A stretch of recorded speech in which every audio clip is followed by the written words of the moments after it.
there is a political decay. That people, communities have rights, but they don't want to have duties. They don't. Oh, far right, Rassemblement National. Be careful, be careful. Socialist local governments. How do you think they look at civilization? Do they still believe in the greatness of Europe, of Western civilization?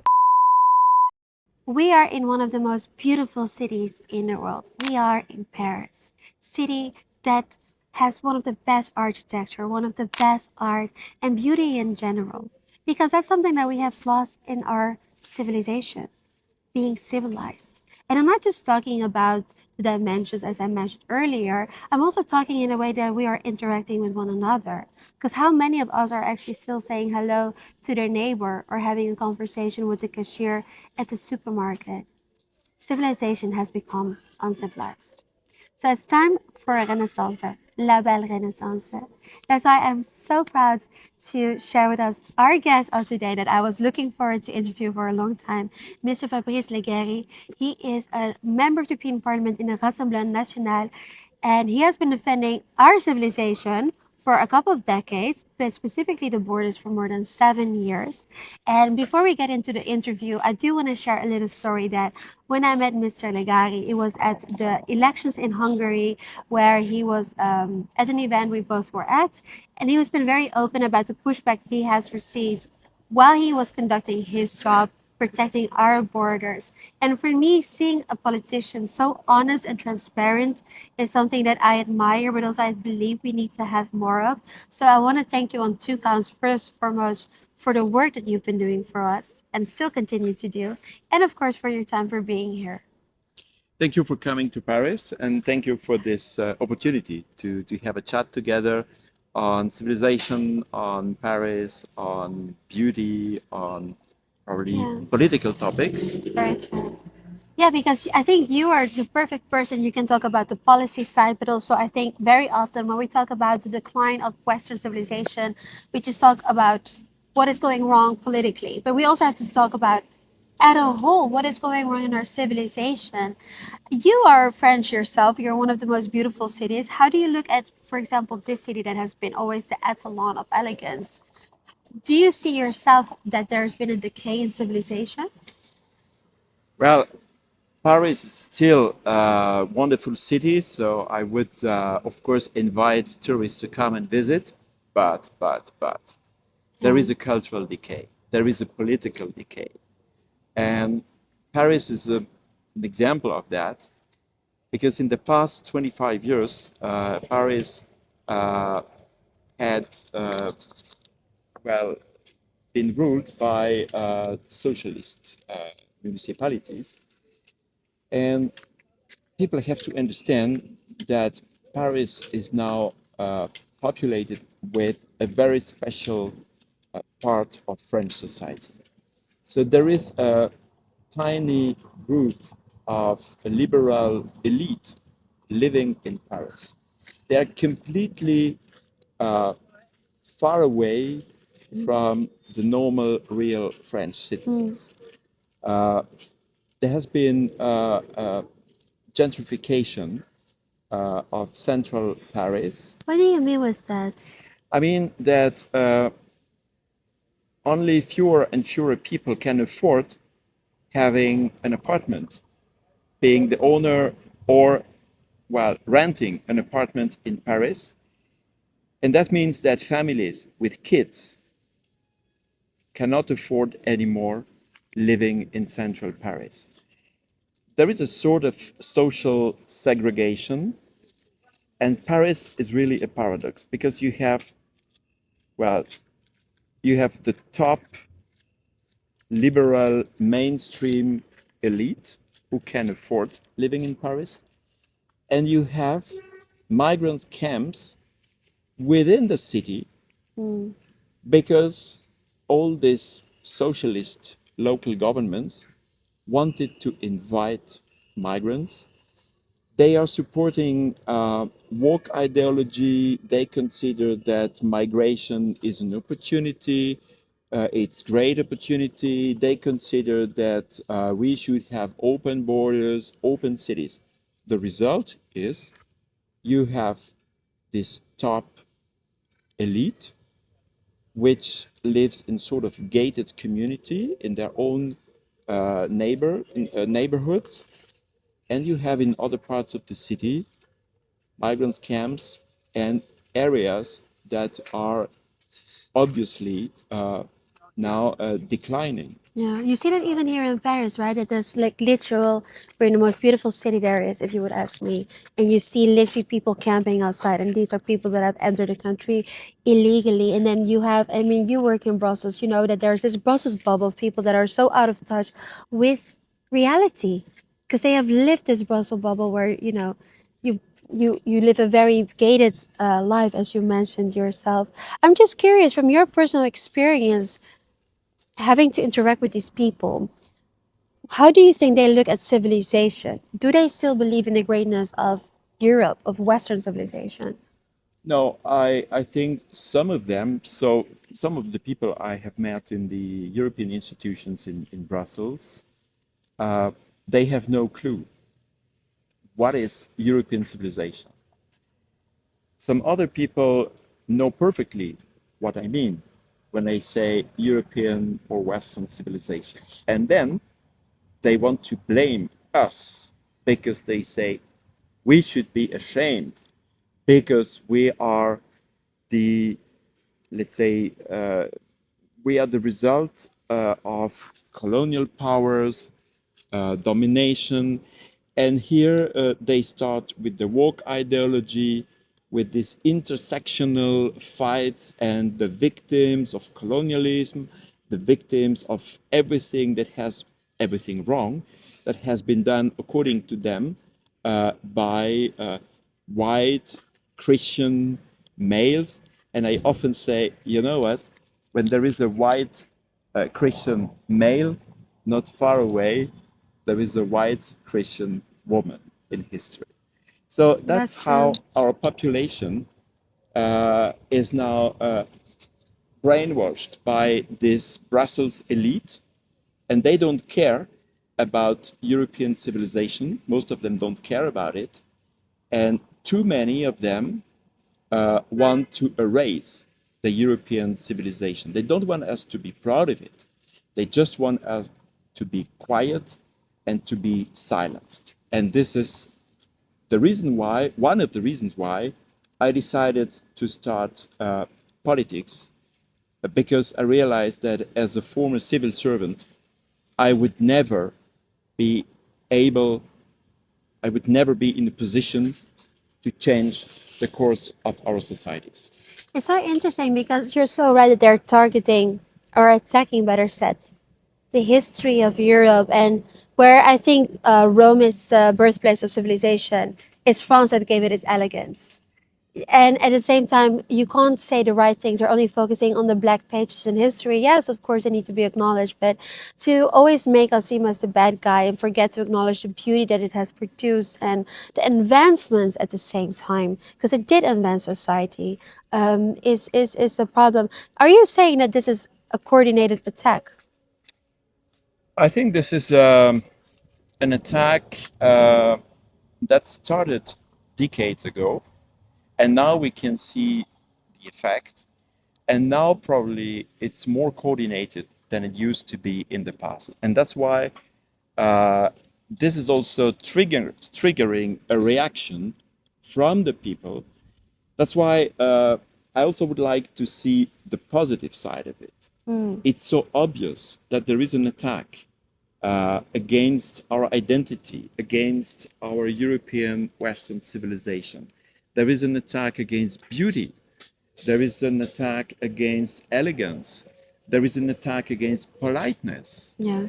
The way people or some people speak and are labeled as sort of, well, good example of relaxed way of speaking, the way they destroy the French language. I'm not talking about using English words. I'm really talking about the way sentences are built in some suburbs, not far from here. you can hardly understand French language there because the kind of slang which is used there uh, refers to completely other words. And sometimes, well, the sentences are built in a different way. That shows that those who politically want to promote this developments, they want to destroy um, French, European, Western civilization. And for me, there is one example. This is the Institut de Sciences Politiques de Paris, Sciences Po. Very known. I'm an alumni, but I was a student there in the early 90s, long time ago, from your perspective, probably. At that time, it was, let's say, classic uh, institution, preparing top students to become civil servants or politicians, and to continue, let's say, well, the greatness of France. Now, if you go there, it's the temple of woke ideology. If you say a woman is a woman, a man is a man, they would look at you and say, "Oh, you are offending most of the population." If you say you are proud to be French, you That's a feel, sin as well, of course. yeah, it's a sin. And now you see the Palestinian flag, you see the so-called Islamo leftists, and that shows the connection. And I'm coming back to Paris. That shows the connection between those, let's say, suburbs or migrant camps on the one hand, let's say France transformed by mass migration on the one hand, and on the other hand, you see how mainstream liberals have betrayed the French identity, have betrayed the French nation, have betrayed the French and European and Western civilization. So that's why they don't want us to be proud of this Western civilization. So let me break it down so we really understand where it went wrong in the decay of civilization, because I think there are some aspects you touch upon. First and foremost is the fact that there's a war on beauty.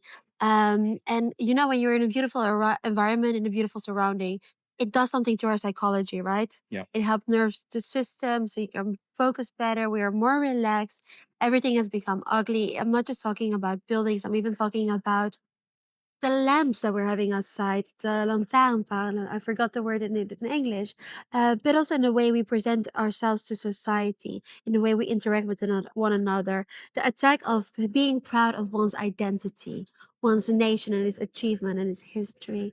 And the third one, which I think is very important as well, is how the whole the education system has been used now as a political tool. And a lot of it is also the feminization of institutions. um, how do we move forward? Because, you know, you have worked in Seoul. I have been to Seoul, and one thing that I saw there is that there's so much etiquette. There's so much respect in how people treat each other. No one is pushing one another to be the first to enter a metro. They would just wait in line very respectfully. There's a designated seat for elderly people, for pregnant women. It's just the small things that we have lost that we think are irrelevant, but it's also what makes us civilized. What are they doing right that we are doing wrong? I think definitely in that part of Asia, in Korea, in Japan as well, um, they stick to their Confucianist culture, which means that younger people have to pay tribute to their parents and grandparents and ancestors. That people have respect for education, Yeah. respect for authority. Um, they have respect for traditions because they see that this is directly linked to their identity, and they are aware they would not know who they are if they don't pay respect for the culture where they come from, and their parents and their grandparents, their teachers. So that's in Korea. That's in the well in that part of Asia. Here in Paris, and if I may say in the Western world, um, we are now declining because decades ago, some elite uh, decided to deconstruct our identity and our philosophy and society. Just as an example, uh, you know, uh, I remember the time. Well, I remember.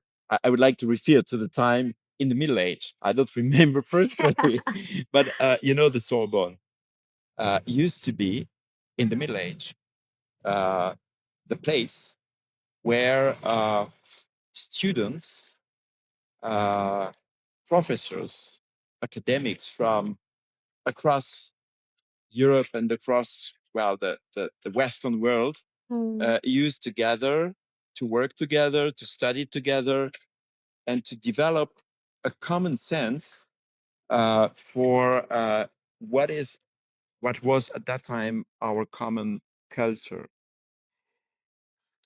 If I compare this to the current European Union we have, the European Union, which is promoted by the European Commission services, by some members of the committees in charge of culture in the European Parliament.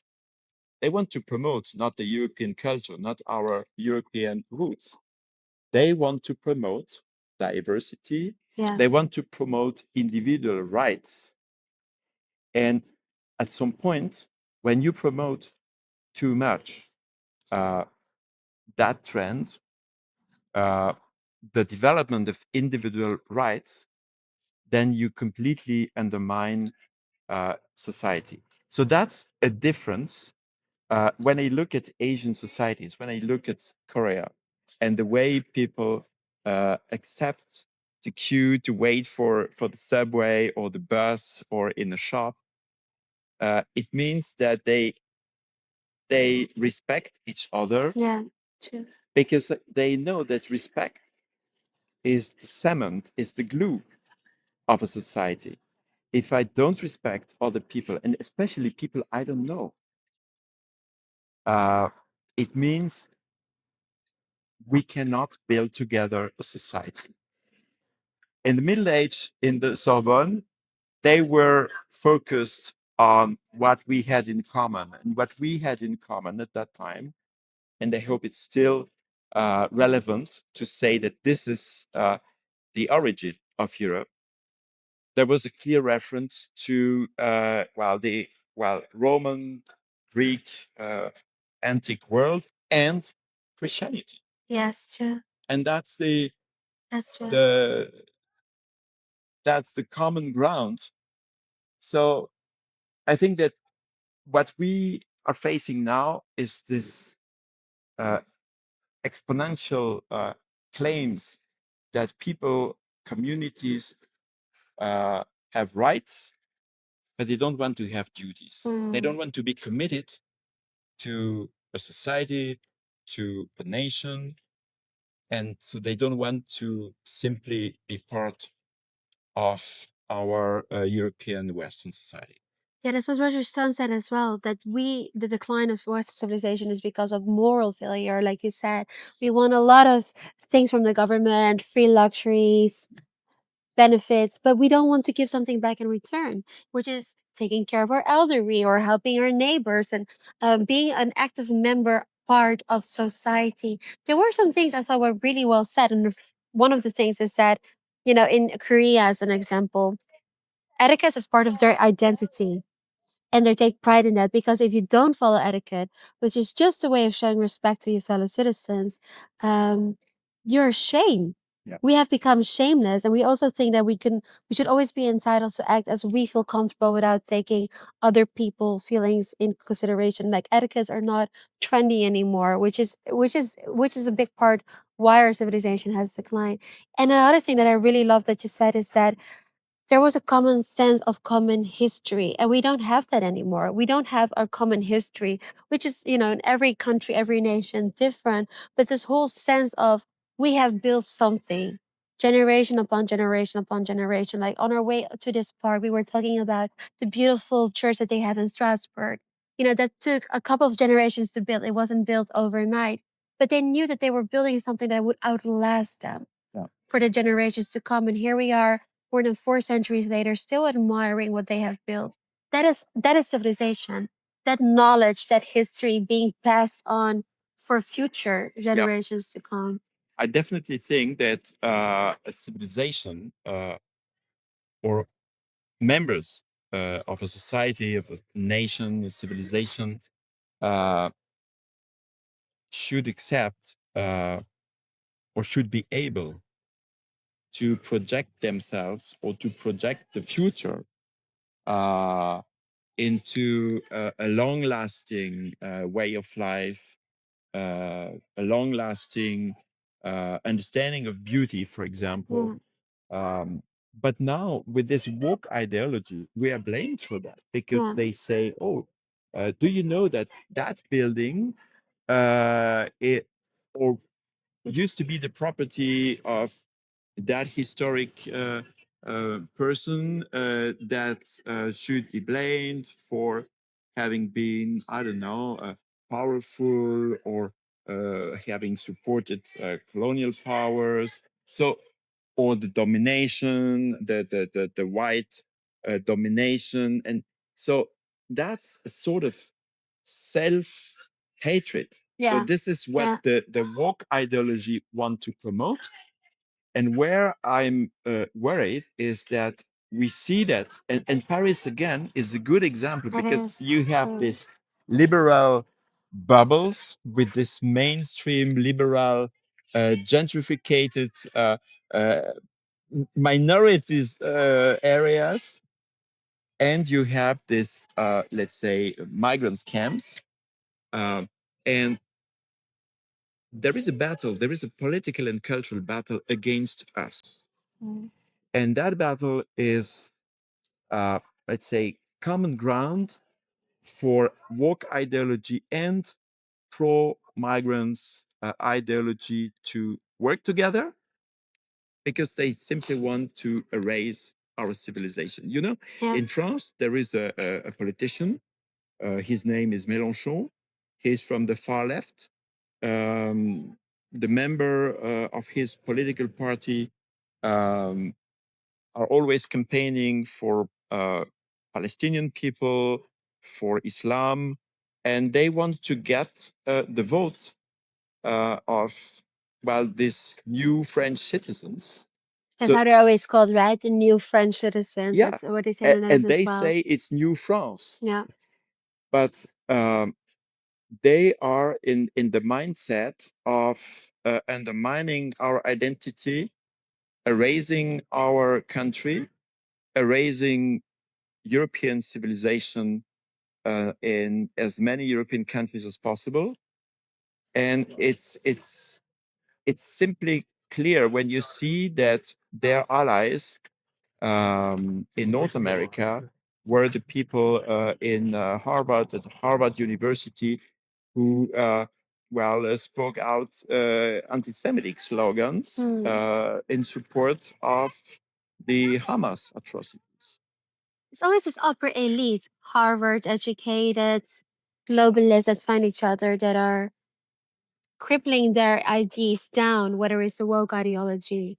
Um, but there's two sides because on one hand we're talking from a political perspective, right? Like what can we do from a policy perspective? For example, have less migrants entering the country. But that's one side. It is also true that you said that we have our responsibilities as citizens. How do we invoke that again? Because I think a lot of people, like you said, it's easy to complain and it's easy to point your fingers to someone that can have the blame for why things are going wrong. But we also need to take our responsibility. I just don't think a lot of people now still want to take that responsibility. Well, first of all, people vote. Yeah, that's true. And when people vote, they should really be careful. I can remember the kind of slogans we heard in 2024 during the elections in France that followed the European elections. Because my political party, Rassemblement National, with Jordan Bardella, won the elections. We won the European elections. Yeah. That's why we are in the first and largest opposition group in the European Parliament. President Macron, the French president, decided to dissolve the French National Assembly 1 hour after he knew the result of the European elections. He said, fine, now I will dissolve the National Assembly. Nobody understood what was the point. It was probably a trap because he wanted Rassemblement National to win the elections and then to fail Yeah. in the government. But between the first and the second round, the mainstream liberals, the people supporting Macron, they changed their mind. And they decided to work with the leftist group, even with the worst leftist, far left groups, such as Mélenchon. And they supported each other in some constituencies to fight against our candidates, representing Rassemblement National, which means that you have some so-called moderate voters in France who decided to support the far left, those who less than 1 year before the elections supported the atrocities committed by Hamas in Israel. And they still continue to say, oh, far right, Rassemblement National, be careful, be careful. What do we see now? That this far left and liberal mainstream elite represented by Macron, they are destroying our country. Macron said 10 years ago, there is no French identity. That was a program, and here we are. So my call to normal people and citizens is the first way to act is to vote and to vote for us who want to restore the greatness of France, the independence, the greatness of Europe. That's why our group is named Patriots for Europe. That's where I started. And I think what you're saying is right because I come from the Netherlands, and even our queen at one point said the Dutch identity doesn't exist, which it's painful to hear, because you should take pride in the Netherlands, especially when you are the queen representing the country. But I do think that a lot of people are also really disappointed. They go to vote, they take the responsibility as a citizen, and then they still get policies that are harming them instead of protecting them. And that's a big problem that we're facing right now. You're doing an incredible job in European Parliament because I think a lot of people also don't understand that Europe specifically, there's very little you can do on a national level. If you really want to change it, you need to go to the European Parliament because the majority of the decisions are made in Brussels, not in our national governments. However, the channel is called La Belle Renaissance, and I do believe that's what we need. We need to have a rebirth of beauty in all aspects of civilization. Tomorrow, you are already in power, but you're going to have elections next year. We know you're going to win. How are you going to restore it? Where would you start? Well, as I said, people need to vote. So let's hope that they will vote and vote correctly. Then we have several issues, and we have to address the issues in in an orderly manner.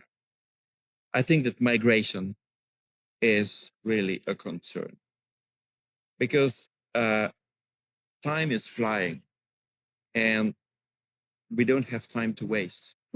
We must reverse the course. We must stop migration. We must, in particular, stop mass illegal migration. We should grant the power back to the people because in a country like France, people have never been asked whether they want migration or whether they want less migration, or which which kind of migration from which kind of countries. Um, so we're going to organize a referendum on migration, and we want to enshrine in the French Constitution certain number of principles saying that migration uh, shall be in the hand of the French people, the French nation, so the French Constitution, which means that if there is something wrong coming from Brussels or coming from the Court of Justice, the European Union Court of Justice, or the European Court of Human Rights, because they always want to promote migrants' rights, but they never want to promote citizens' rights. And the right of our citizens in France or in any country in Europe is to enjoy security. So there is an issue with security in France as well. It is partially the consequence of mass migration. So we need first to fix migration with the referendum. We need to fix the decline of government and state authority. So we need to give the power back to police and law enforcement. Law enforcement shall be proud of their work. Now, as we see, they are scared when there are situations where they know that they should use their weapon to protect honest citizens or to arrest dangerous criminals or troublemakers. They hesitate because the sad reality is that in a country like France, judges will say the police officer is guilty and the criminal is the victim. This is perverse, so we have to fix it. Then we also have, and this is much longer than a 5-year mandate, we need to completely reshuffle education. Because that's the point. For the past, let's say, 70 years or more, in France, but probably in most of the European countries and in the Western world, I include also the United States, for the past 70 years, the left wing views have prevailed. Sure. So, progressive views, communist, socialist, whatever the name, it ends up in one sad reality: the decay of our nations, the decay of Western civilization. So we have to be proud again, and we have to, let's say, tell, we have to give freedom of speech back to researchers, to teachers, to academics, because in many universities, there have been many examples in France, one in Lyon some months ago, where a professor was fired because he dared to express views that were not in line with the mainstream views. So there is a constitutional principle in France, the freedom of teaching. Where are we? Freedom of speech. They just want to silence us. Freedom of teaching the truth or alternative views. Yeah, I think that's so important because people forget that it does take a village to raise children, the future generation, and passing on civilization. And my mother was a teacher. She always told me that a big part of her was educating children, not just mathematics or language, just general etiquette. Okay, we're going to go to a theater play. How do we act when we are in public? But also the ideas and the thoughts that are being passed on to future generations. And I think it's much broader than schools or universities. It But sta- it is a part where people are getting formed, right? yeah, but it starts with parents, Yeah. and parents should be proud again and should be encouraged to resist uh, those toxic views, woke ideology. So we should make the teachers proud again when they want to teach the truth. Um, and we should encourage parents because parents have the primary responsibility to grow up their children. And they should not wait for the state and for the government, because this is the dictatorship. This is in a kind of socialist dictatorship. But now it's not socialism anymore. It's the woke ideology. You know, it's a kind of it's a shift from com- communist dictatorship to sort of soft socialism, and then a sort of liberal mainstream woke ideology. But the result is always the same. They want to undermine classic traditional identities. And I trust the people, the real people, you know? Uh, when I travel across France, when we organize political rallies, when we organize uh, gathering in small cities, far away from this mainstream elite living in gated community, woke communities in Paris. When I meet the real people, the real French people who want to work hard, and they ask me, they ask our political leaders in Rassemblement National, they ask Jordan Bardella, they ask Marine Le Pen, what has happened to France? We don't recognize our country anymore. We don't recognize our city anymore. Even in small cities, in areas where one would expect quiet traditional life, the wave of migration, uncontrolled mass migration, ideology, self hatred, cultural self hatred has been spread everywhere. And people, real people, ask us, what can we do? And my answer is be proud of what you are, work hard, don't be afraid, um, and, and be confident that in history there are ups and downs. Now, obviously, we are in dire straits and in deep in turbulences, but tomorrow can be great again. In France, while in Paris, in France, in Europe, in Western world, and that's my commitment to contribute to that. I love that sentence. Tomorrow can be great again. Let's end on a positive note because I do believe in what you say, especially seeing that you are now in government. You are shifting the parliament into the right direction. So thank you for your work. Thank you very much for this chat together. Yeah, need to have a follow up, especially coming up with the elections, and then we can hear more about the policies that you're having to Sure. make civilization great again. Yes. And thank you so much at home for watching. Let us know what you think. Where did it go wrong and how can we restore it again? I would love to hear your thoughts in the comment section. And I'll see you next time.